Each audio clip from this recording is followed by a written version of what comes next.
მადლობთ, აქვე გაცნობებთ, რომ საკონსტიტუციო ცვლილებებთან დაკავშირებული საკითხის განხილვისთანავე გვექნება კენჭისყრა, შესაბამისად გაყენებთ საქმის კურსში წინასწარ. ვიწყებთ პოლიტიკური განცხადებებით, როგორც ეს რეგლამენტით არის გათვალისწინებული. ბატონი მამუკა მდინარაძე იქნება პირველი. კოლეგებო, ყურადღებით ხმაურია დარბაზში. მოგესალმებით, კოლეგებო. ბოლო დღეების განმავლობაში იმ მთავარ საკითხთან დაკავშირებით, რომელიც არის, ასე ვთქვათ, ვნებათაღელვის საგანი და რომელზეც კონცენტრირდებით ბოლო 3 კვირის განმავლობაში, ბევრი განცხადება ვნახეთ. მათ შორის შეიძლება ვთქვათ, ტოპ-10-ში პირველ ადგილზე იყოს ერთ-ერთი პოლიტიკური ძალის განცხადება, რომელმაც თქვა, რომ გადავარჩინეთ საკონსტიტუციო ცვლილებები, როდესაც მათ გარეშეც მაგალითად იმ დღეს ნახეთ, რომ 116 ხმა ჰქონდა. თუმცა ეს დღეს მეორე ხარისხოვანია. მე ვფიქრობ, რომ დღესაც კონცენტრირება მთავარ საკითხზე, რომელსაც ქვია საკონსტიტუციო ცვლილებების მეორე მოსმენით მიღება, არის იმდენად პრიორიტეტული, იმდენად მნიშვნელოვანი, რომ ყველა დანარჩენი საკითხი შეიძლება მეორე ხარისხოვანადაც კი მივიჩნიოთ, თუმცა ძალიან მნიშვნელოვანი საკითხები გვაქვს განსახილველი, ამიტომ დღეს უმრავლესობის წარმომადგენლები უარს ვამბობთ კონკრეტული პოლიტიკური განცხადებების გაკეთებაზე, მხოლოდ და მხოლოდ ერთ მოწოდებას შევუერთები, რომ კიდევ აქვთ ჩვენი რადიკალური ოპოზიციის წარმომადგენლებს დაახლოებით 1 საათი იმისათვის, რომ შეცვალონ გადაწყვეტილება და მხარი დაუჭირონ საკონსტიტუციო ცვლილებებს. ეს იქნება კიდევ უფრო ფართო კონსენსუსი, თუმცა ყველანი ვხედავთ, რომ ამის გარეშეც საკონსტიტუციო ცვლილებებს აქვს მაქსიმალური მხარდაჭერა მათ გარდა, დარწმუნებული ვარ, გავა იგივე რაოდენობის დეპუტატების მხარდაჭერით, მას არანაირი პრობლემა არ შეექმნება, თუმცა კიდევ ერთხელ გავიმეორებ, რომ 1 საათის განმავლობაში ჩვენს რადიკალურ ოპოზიციას შეუძლია მოიფიქროს და შეუერთდეს იმ გადაწყვეტილების აღსრულებას, რომელზეც ყველანი ვთანხმდებით, რომ ეს არის ქართული საზოგადოების დაკვეთა და წინ გადადგმული ნაბიჯი დემოკრატიის ხარისხის ამაღლების საქმეში. მადლობა. მადლობთ, ქალბატონი ეკაბესელია. მადლობა, ბატონო თავმჯდომარე. ასეთი მობილიზება რო ყოფილიყო პირველი პროექტის შემთხვევაში, როდესაც ივანიშვილის ინიციატივით შემოვიდა ეს კანონ პროექტი, ადაგჭირდებოდა ამდენი ნებათაღელვა და ამდენი ამბავი. იმედია ეს ცვლილებები მაინც იქნება მხარდაჭერილი და მეც ამის იმედი მაქვს, მაგრამ ეხლა მინდა განცხადება გავაკეთო სხვა რამდენიმე საკითხზე, რომელიც მგონია, რომ ასევე არის მნიშვნელოვანი, რომ ამ პარლამენტმა განიხილოს და მოიძებნოს ამ მოწვევის პარლამენტში მიწურში უკვე დასასრულს, როდესაც ასრულებს ეს პარლამენტი სამუშაოს თავის საქმიანობას, მიიღოს რამდენიმე კარგი გადაწყვეტილება. პირველი საკითხი, რომელზედაც მინდა თქვენი ყურადღება მივაპყრო, იმის გამო, რომ ნარკოპოლიტიკის რეფორმა არ იქნა ბოლომდე მიყვანილი და ეს მოწვევის პარლამენტი ამას უბრალოდ ეხლა არც გააკეთებს და ვერც გააკეთებს, ამიტომ კონსულტაციების შედეგად შემოვიტანე ამნისტიის პროექტი, რომელიც ეხებათ იმ ადამიანებს, რომლებიც ეხლა სასჯელს იხდიან ისეთი დანაშაულისთვის, რომელზედაც საკონსტიტუციო სასამართლომ ცოტა ხნის წინაც გაიმეორა, მაგრამ იმის წინა გადაწყვეტილებებში რამდენჯერმე თქვა უკვე, რომ არ არის სამართლიანი სისხლის სამართლის კოდექსის ის მუხლები, რომელიც გამოყენებული იყო მაღალი სასჯელებით კონკრეტულ საქმეებზე, მომხმარებლებზეა საუბარი, ნარკოტიკების მომხმარებლებზე, რომელსაც ხშირ შემთხვევაში მათ შორის ისეთ დანაშაულობებზე და ნარკოტიკებზე, რომელსაც არ ქონდა მცირე ოდენობა და პირდაპირ სასჯელი იწყებოდა დიდი ოდენობით. ამ პროექტს ელოდება ძალიან ბევრი პატიმარი, ძალიან ბევრი ოჯახი. ამიტომ ნუ შემოდებს თაროზე იურიდიული კომიტეტი მას ისე როგორც ეს გააკეთა რამდენიმე პროექტის შემთხვევაში და საჯაროდ მინდა მივმართო მას და მე იმედი მაქვს ბატონო სპიკერო, თქვენ უზრუნველყოფთ იმას, რომ ეს რამდენიმე საკითხი ამ მოწვევის პარლამენტმა განიხილოს და გამოჩნდეს, ვინ არის მზად იმისთვის, რომ უპასუხოს იმ ადამიანებს, ვინც ელოდება ამ გადაწყვეტილებას. მეორე, ეს არის საგზაო მოძრაობის შესახებ კანონში ცვლილება, რომელიც ეხება ბავშვთა უსაფრთხოების საკითხს. შარშან იყო ინიცირებული ეს კანონ პროექტი. 4-ჯერ გაგრძელდა ვადა.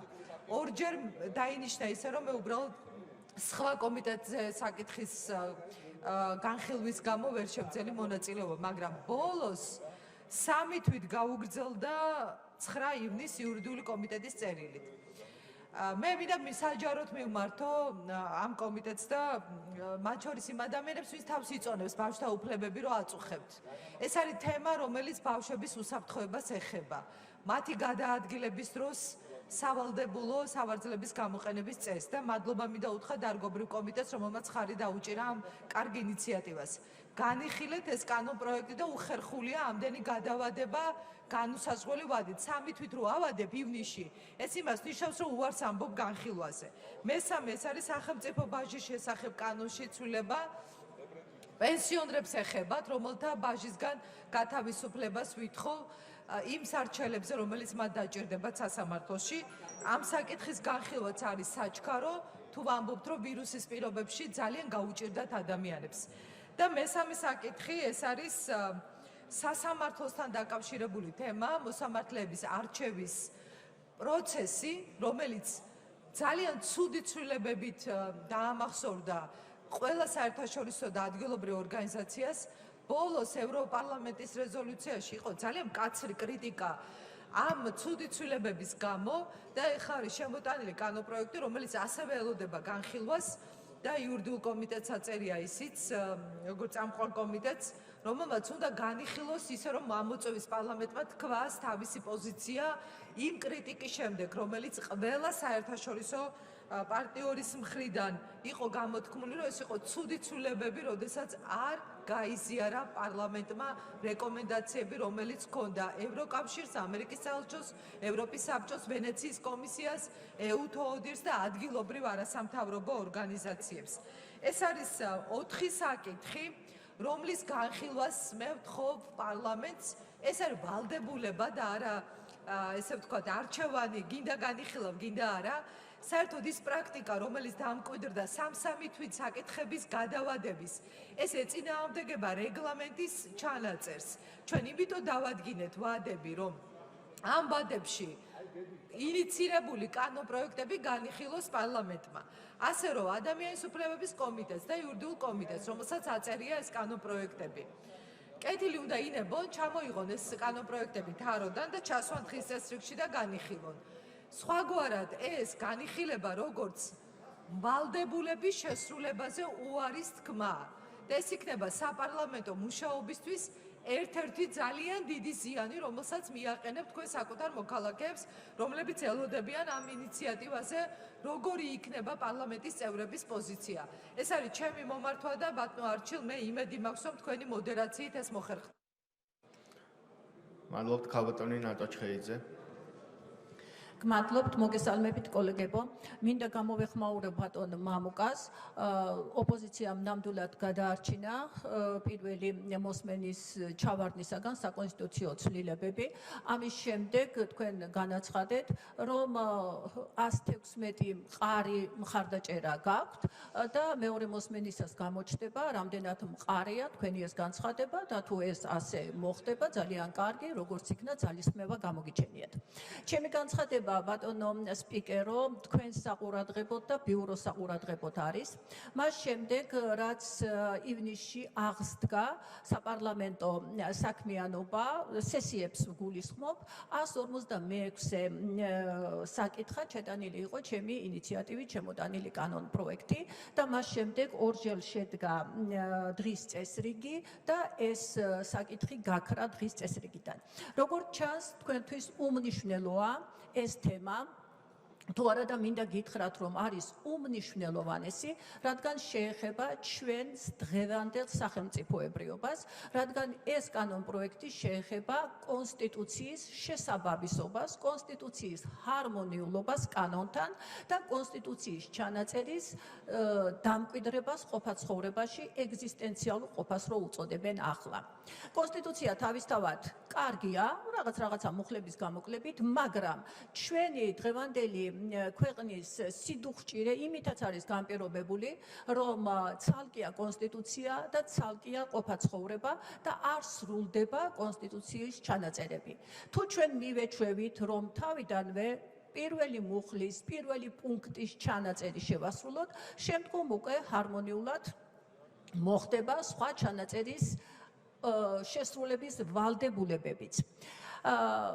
იანვარშივე ბიუროზე ბატონო სპიკერო ითქვა, რომ ეს არის მნიშვნელოვანი საკითხი და საჭიროა ფიქრი. როგორც ჩანს, 5 თვე საკმარისი არ აღმოჩნდა ამ საკითხზე დაფიქრებისათვის, სწორედ ამიტომ ვფიქრობ, რომ საჭიროა კიდევ ერთხელ მოისმინოთ მაინც ის არგუმენტები, რომელიც ფიქრის მობილიზებაში რაღაცნაირად მოგეხმარებათ და მოვახერხოთ ის, რომ კანონი არ იყოს მაღლა კონსტიტუციაზე და პირიქით კონსტიტუცია და კანონი შეესაბამებოდეს ერთმანეთს, რადგან ბევრი საფიქრელი აქ ნამდვილად არაფერია. კონსტიტუციისა და კანონის ჰარმონიულობა, ეს არის ქვეყნის ჰარმონიული განვითარება. გმადლობთ. გმადლობთ ხალბატონ ნატო. რა თქმა უნდა, ფიქრს ზოგჯერ მეტი დრო სჭირდება, ზოგჯერ ნაკლები, საფიქრას რა გამოლევს, ამიტომ თუ კომიტეტებს განხილული აქვთ, დღის ეს რიგში შეგვიძლია შევიტანოთ შემდეგ ბიუროზე საორგანიზაციო დეპარტამენტს რომ გაითვალისწინოს თქვენი კომენტარი ამასთან დაკავშირებით. ბატონი ბექანაცლიშვილი. მოგესალმებით, მე მხოლოდ კონსტიტუციაზე გავაკეთებ აქცენტს, ესე იგი ბატონი მამუკას გამოსვლა მოვისმინე რადიკალურ ოპოზიციასთან დაკავშირებით და მოდი გულწრფელები რო ვიყოთ ერთმანეთთან რა. ჩვენ დამოუკიდებელმა დეპუტატებმა, პატრიოტთა ალიანსმა და უფრაქციო დეპუტატებმა არ დაგიტოვეთ არც თქვენ ქართულ ოცნებას და არც შესაბამისად ეგრეთ წოდებულ რადიკალურ ოპოზიციას სივრცე, რომ ეს კონსტიტუციური კანონი არ გაგეტანათ და ჩაგეგდოთ იმ დღეს.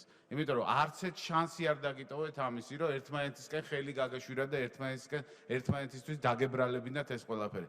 ამიტომ მოდი რა ჩვენი როლი გამოყავით ამ პროცესში, იმიტომ რომ რეალურად ჩვენ ავიღეთ ჩვენ თავზე ეს პასუხისგებლობა და თქვენ უბრალოდ იძულებულები გახდით ამ ჩვენი პასუხისგებლობიდან გამომდინარე, რომ ამ პროცესს არ გამიჯნოთ, იმიტომ რომ ცალსახაა რომ თქვენ რომ ამის სურვილი გქონოდათ რეალურად პროპორციულზე გადასვლის, ამას გააკეთებდით ადრეს, როდესაც ეს კანონპროექტი უფრო უკეთესი ფორმით იყო შემოტანილი და ამათი საერთოდ არ გამეგება რას აკეთებენ და არც მაინტერესებს გულწრფელი რო ვიყო. აქედან გამომდინარე იცოდეთ და მე საზოგადოებამ მინდა უპირველეს ყოვლისა იცოდეს, რომ ეს არის სწორედ ჩვენი პასუხისგებლობა და ეს არის სწორედ ჩვენი როლი ამ პროცესში დამოუკიდებელი დეპუტატების, ანუ ჩვენი ფრაქციის, პატრიოტთა ალიანსის და უფრაქციო დეპუტატების, რომლებმაც რეალურად ეს პასუხისგებლობა აიღეს და ეს ტვირთი იტვირთეს. დიდი მადლობა.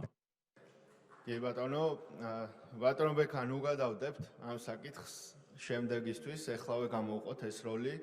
მე როგორც სპიკერმა მინდა გითხრათ, რომ დადებითად ფასდება და დანახულია სათანადოდ თქვენი მონაწილეობა საკონსტიტუციო კენჭისყრაში და რასაკვირველია თითოეულმა დეპუტატმა, ვინც ხმა მისცა ამ ცვლილებებს, ჩემის აზრით მიიღო სახელმწიფოებრივი გადაწყვეტილება და უდავოდ მადლობას იმსახურებს ამისათვის. შემდეგი იქნება ბატონი ლევან კობერიძე და ბატონი ალექსანდრე ერქონია მოემზადება. მოგესალმებით ყველას ერთად. ერთი რამ ხაზი უნდა გაუსვათ, ჩვენ რო პოლიტიკური პროცესები კარგად წარმოვიდგინოთ, თემა არის შემდეგი. ფრაქცია დამოუკიდებელი დეპუტატები და დანარჩენმა ორმა ფრაქციამ და ასევე უფრაქციო დეპუტატებმა ნამდვილად ამ თელს ამ მოვლენებში ითამაშეს, მე დავეთანხმები აქ ჩემს კოლეგას ბექანაცვლიშვილს, სწორედ ითამაშეს ის როლი, რომ რეალურად გამოიკვეთა პასუხისგებლობები, ვინ როგორი პასუხისგებლობით უდგება საკითხებს. ძალიან სამწუხარო გამოცდილება გვაქვს ისტორიული მეხსიერება უახლესი წარსულის ქართული ოცნების მხრიდან პროპორციული არჩევნების ჩაგდებასთან დაკავშირებით, როდესაც ფაქტობრივად მოსახლეობის და არა მარტო მოსახლეობის გადაგდება მოხდა ბჭყალებში. მეორეს მხრივ დღეს ვხედავთ ჩვენ აქ საქციელს, როდესაც თავისივე ხელმოწერილ დოკუმენტს არ ასრულებენ ადამიანები, ამიტომ ახლა არ გეწყინოთ ბატონო არჩი, მაგრამ ახლა თქვენი შექება ნამდვილად არ გვჭირდება იმასთან დაკავშირებით და თქვენი როლის ხაზგასმა. უბრალოდ აქ საუბარი იმაზეა, რომ ჩვენ ვიცით ჩვენი ადგილი, რა როლი უნდა ვითამაშოთ და რა პასუხისგებლობა უნდა ავიღოთ საზოგადოების წინაშე და ჩვენ ამ პასუხისგებლობას ვიღებთ და ვასრულებთ. ეს ერთი. მეორე, მინდა ხაზი გაუსვა ახლა რაც ხდება, რომ არ ვიცი 115 დეპუტატი არის დარეგისტრირებული. მინიმუმ 3 ადამიანი მე დანამდვილებით ვიცი, ვინც ხმის მიცემას არ აპირებს ამ კანონპროექტისთვის და ამ შემთხვევაში უმრავლესობის ხარეს როგორ არის საქმე თუ შეიძლება რაოდენობაში. მაინც რომ ამ პასუხისგებლობებზე როდესაც ვსაუბრობთ, მაინც შეგახსენებთ უბრალოდ იმედია, რომ შემოგესწრებიან თუ ვინმე არის დაგვიანებული და შესაბამისად ეს კანონპროექტი არ დადგება საფრთხის წინაშე.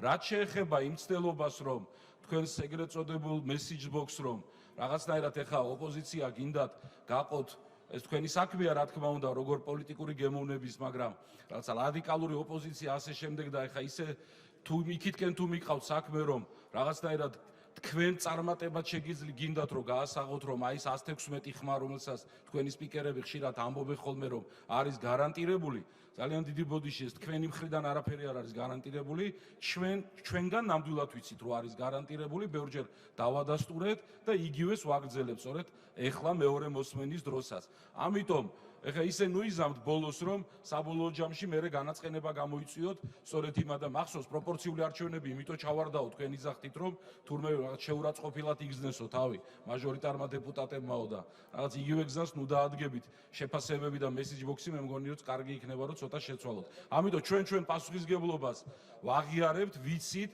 ჩვენს ხელმოწერას ვცემთ პატივს და შესაბამისად იმ დოკუმენტზე ვისაც აქვს ხელი მოწერილი ის ფაქტობრივად ყველას თავის თავთანაა აღებული პასუხისგებლობა ეს მოსახლეობამ უნდა იცოდეს რომ იქ მხარეებს შორის შეთანხმება კი არ არის იქ არის საკუთარ თავთან აღებული პასუხისგებლობა ის გარიგება კი რასაც თქვენ და ნაციონალური მოძრაობა უკვე ყველა ხედავს ამას და თქვენ თვითონაც ვეღარ უარყოფთ ეხლა არსებობს საზოგადოებაში სამწუხაროდ საზოგადოების და ხალხის მიღმა აი ძალიან გთხოვთ ეს განცხადებები კი არა აი იმ უკანა ეზოში სადაც ერთმანეთთან ეთყობა საუბრობთ ხოლმე ფარულად ისე ვიგადით იქე ისე ვიგისაუბრეთ და მე აქ ნუაწყობთ ასე ვთქვათ რაღაც ხან ერთი არ შემოდის ხან მეორე მოუწოდებს რომ შემოდით და ხმა მიეცით და ასე შემდეგ კეთილი ინებეთ და თქვენი პასუხისგებლობა ბოლომდე გაიზიარეთ თუმცა არავის არ უნდა დაავიწყდეს რომ მიუხედავად იმისა მე დარწმუნებული ვარ რომ აუცილებლად გავა ეს ცვლილებები ეს ვერ იქნება თქვენთვის ძალიან დიდი ბოდიშის მოხდით, მაგრამ ნამუსის მოწმენდის მცდელობა, რადგან თქვენ პროპორციული არჩევნები,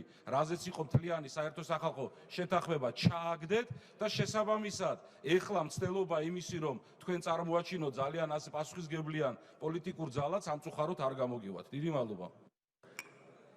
მადლობთ ბატონ ლევან, გავითვალისწინებთ თქვენს რჩევას, თუ ვინმე არ არის ჯერ პლენარულ სხდომათა დარბაზში, ჩვენ დაველოდებით და მხოლოდ მაშინ ჩავატარებთ კენჭისყრას, როდესაც ყველა იქნება დარბაზში და იქნება საკმარისი ხმები, ამ რჩევას გავითვალისწინებთ მაქსიმალურად.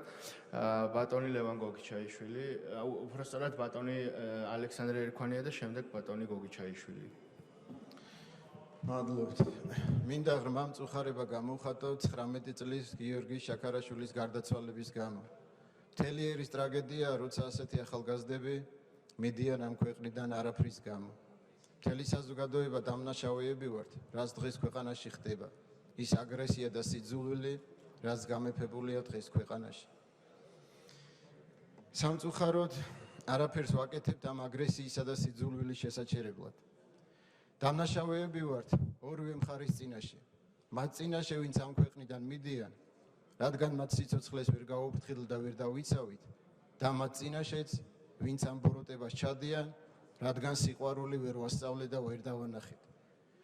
დღეს ქვეყანაში სიყვარულს ებრძვიან.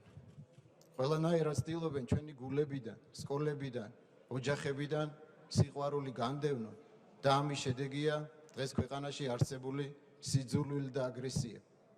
ჩვენ კი ვზიართ ჩვიდად და არაფერს ვაკეთებთ. საუბრის გაგრძელებას აზრი არა აქვს. ღმერთმა ნათელში ამყოფოს პატარა გიორგის უპტავი სული, იგი ცოცხალია, უბრალოდ დროებით ფიზიკურად ჩვენთან აღარ არის. ღმერთმა ნათელში ამყოფოს. უერთდები ოჯახის მიმართ სამძიმარს და პარლამენტის სახელით მინდა მიუსამძიმრო ოჯახს ძალიან ძიმე დანაკარგია სამწუხაროდ და ჩვენ ყველანი ამის გამო ნამდვილად დამწუხრებული ვართ. მეგობრებო, შემდეგი გამოსვლელი იქნება ბატონი ლევან გოგიჩაიშვილი და შემდეგ ბატონი გედი ფოფხაძე მოემზადება. ჩვენს ფრაქციის სახელით უერთდებით ამ მისამძიმრებას ოჯახის მიმართ. ძალიან დიდი ტრაგედიაა. არ აქვს მნიშვნელობა, ოჯახისთვის ეს არის ძალიან დიდი ტრაგედია, შესაბამისად ყველაფერი უნდა გავაკეთოთ იმისთვის, რომ ჩვენი საზოგადოება ესეთი ტრაგედიებისგან დავაზღვიოთ და სულისკვეთებაში, რა თქმა უნდა, ბატონ ალექსანდრეს თანაზე არის ვარ. მისი გამოსვლის. ეხლა რაც შეეხება საკითხებს, პირველი, რა თქმა უნდა, ჩვენ ამ საკონსტიტუციო პროექტს უჭერთ უპირობოდ ნებისმიერი დათქმის გარეშე, იმიტომ რომ მიგვაჩნია ალტერნატივა არ აქვს მშვიდობიანად ჩატარებას არჩევნების. ჩვენ ვხედავთ ძალიან შემაშფოთებელ ტენდენციას.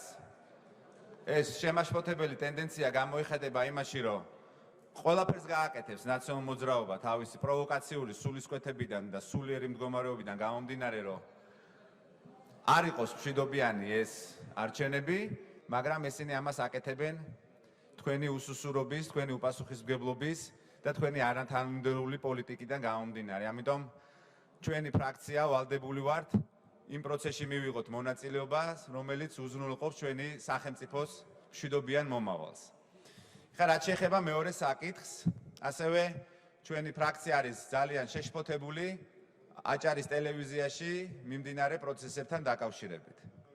მასობრივი გაყრები, თანამშრომლების უფლებებში შეზღუდვები, უპასუხისმგებლობა, რასაც იჩენს ადმინისტრაცია თანამშრომლების მიმართ, როდესაც პირადი სიმპათიის საფუძველზე Facebook პოსტების გამო და ადამიანის თავისუფლების გამო ისინი ძალიან ბევრ ოჯახებს ტოვებენ სამსახურის გარეშე, შემოსავლის გარეშე. ჩვენ მოგიწოდებთ თქვენ და ბატონო არჩილ, ძალიან გთხოვთ, რომ უზრუნველყოთ ჩვენი ფრაქციის თქვენი ჩართულობა ასევე ამ პროცესში, ჩავიდეთ ბათუმში, დაველაპარაკოთ ამ ადამიანებს, ასევე ჩაერთოს აჭარის პარლამენტიც, ჩაერთოს თქვა უზენაესი საბჭოც, მე ამაში დიდ პრობლემას ვერ ვხედავ, მაგრამ შევაჩეროთ ადამიანების მასობრივი გაყრა აჭარის ტელევიზიიდან და ვუზრუნველყოთ ის, რომ აჭარის ტელევიზიამ შეინარჩუნოს ნეიტრალიტეტი, იყოს თავისუფალი და ემსახუროს გადასახადის გადამხდელს და არა რომელიმე პოლიტიკურ პარტიას. ამიტომ თუ შეძლებთ, რომ თქვენი პოზიცია ჩემი გამოსვლის შემდგომ დააფიქსიროთ, რომ ამასთან დაკავშირებით ჩვენი ფრაქციის მონაწილეობით, თუ გნებავთ უმრავლესობის მონაწილეობით, ჩავიდეთ ბათუმში და შესაბამისად შევხვდეთ როგორც ერთ მხარეს, შევხვდეთ მეორე მხარეს, რომელებიც არიან, თქვათ, ამ შემთხვევაში მათი უფლებები ირღვევა, შევხვდეთ პროფკავშირს, ჟურნალისტების პროფკავშირს და შევაჩეროთ ადამიანების მასობრივი დათხოვნები აჭარის ტელევიზიიდან და ვუზრუნველყოთ ის, რომ აჭარის ტელევიზია იქნება ობიექტური პლატფორმა ყველა იმ პოლიტიკური ორგანიზაციისთვის, რომელიც აპირებს მონაწილეობის მიღებას საარჩევნო კამპანია იქნება ეს თუ არჩევნებში. ამიტომ ჩვენთვის ეს არის პრინციპულად მნიშვნელოვანი, რომ ეს პროცესი შეჩერდეს და თუ შეგიძლიათ თქვენ რომ ნაწილობრივ ვთქვათ რაღაც შუამავლის როლი ან ფასილიტატორის როლი იტვირთოთ ამ შემთხვევაში. დიდი მადლობა. ბატონი გედი ფობხაძე. მოგესალმებით, მეც უერთდები სამძიმარს, რომელიც გიორგის ოჯახთან მიმართებაში გაჟღერდა და ნამდვილად დიდი ტრაგედია და მერთმა ყველა ოჯახი და ყველა ჩვენი თანამოქალაქე აშოროს ამ ტრაგედიებს. იმ პოლიტიკურ პროცესებში, რაც დღეს მიდის, მე მინდოდა მხოლოდ ერთი აქცენტის გაკეთება. დღეს არავისთან მიმართებაში არაფერი ნიშნის მოსაგები არ არის, არც სამადლობელი არაფერი არ არის, გადაწყვეტილება უნდა მიგვეღო ხალხის ინტერესებიდან გამომდინარე. ამიტომ მთავარი გმირი და მთავარი პერსონაჟი ვინც არის საარჩევნო პროცესის, ეს არის საქართველოს მოქალაქეები, ქართველი ხალხი. ამიტომ პასუხისმგებლობაც უნდა იყოს მასთან მიმართებაში გამომჟღავნებული. არ შეიძლება ამომრჩეველი წინა საარჩევნოდ იყოს გაურკვევლობაში და არ იცოდეს რა წესით ხდება ხელისუფლების არჩევა. ეს ამასეთი ხელისუფლების ლეგიტიმაციასაც კითხვის ნიშნის ქვემოთ აყენებს. ამიტომ ძალიან ხაზგასმით მინდა ყველა ჩვენ კოლეგას უთხრა, რომ დღეს ის არ იღებს პარტიულ გადაწყვეტილებას, არ იღებს გადაწყვეტილებას, რომელიც კარგია ოპოზიციისთვის ან ხელისუფლებისთვის. იღებს გადაწყვეტილებას, რომელიც ამ ვითარებაში არის პოლიტიკური კონსენსუსი და შესაბამისად ყველას კარგად უნდა გქონდეს გათვითცნობიერებული ის, რომ ჩვენ ერთმანეთის წინაშე გვაქვს ასეთი ვალდებულება და პასუხისმგებლობა და ქართველი ხალხის წინაშე გვაქვს უპირველეს ყოვლისა. შესაბამისად ვიღებთ რა გადაწყვეტილებას, ვაჭერთ რა მწვანეს საკონსტიტუციო ცვლილებებთან დაკავშირებით, ჩვენ იმ პოლიტიკურ გზავნილს ქმნით საზოგადოების წინაშე, რომელიც ამ ქვეყნის მშვიდობიანი და სტაბილური განვითარების წინაპირობაა. დიახ, ქართული ოცნება არ იყო მართალი, როდესაც ის ცვლილებები ჩავარდა და არ მოხდა თავდაპირველად საკონსტიტუციო ცვლილებების განხორციელება. მაგრამ დღეს ჩვენ ყველას გვაქვს ერთიანი პასუხისმგებლობა, რომ ეს ყველაფერი შეიცვალოს და იყოს მიღებული ერთიანი გადაწყვეტილება. ამ დარბაზში ყოფნა, ჩემი აზრით, დღეს ყველა დეპუტატის პირდაპირი ვალია. ჯობია თუ ვიღაცა არ იზიარებს ამ პოზიციას და მიაჩნია, რომ ეს საკონსტიტუციო ცვლილებები არ არის სწორი, იყოს დარბაზში და თავის პოზიციას აფიქსირებდეს, ვიდრე ამ პროცესს ბოიკოტს უცხადებდეს და რაღაცა წინაპირობებს აყენებდეს. ამიტომ გონია, რომ ჩვენ ამ შემთხვევაში ყველა უნდა ვიყოთ ერთიანი ჩვენი ხალხის და ჩვენი ქვეყნის სტაბილური და მშვიდობიანი განვითარების წინაშე. ეს არის მთავარი პოლიტიკური გზავნილი, რომელიც ქართულმა პარლამენტმა დღეს უნდა ქართული საზოგადოების წინაშე გააკეთოს და ამ ერთიანობით ჩვენ უნდა დავანახოთ ქართულ ხალხს, რომ ქართული პოლიტიკური სპექტრი მის ინტერესს, ქართული სახელმწიფოს ინტერესს უფრო მაღლა აყენებს ვიდრე პოლიტიკურ კონექტურას. მადლობა. მადლობთ. ამით ამოიწურა განცხადებები, მეგობრებო, გადავდივართ დღის წესრიგით გათვალისწინებულ საკითხებზე. საქართველოს კანონის პროექტი სარკინიგზო კოდექსის ცვლილებების შეტანის შესახებ მესამე მოსმენით ბატონი აკაკი საღირაშვილი.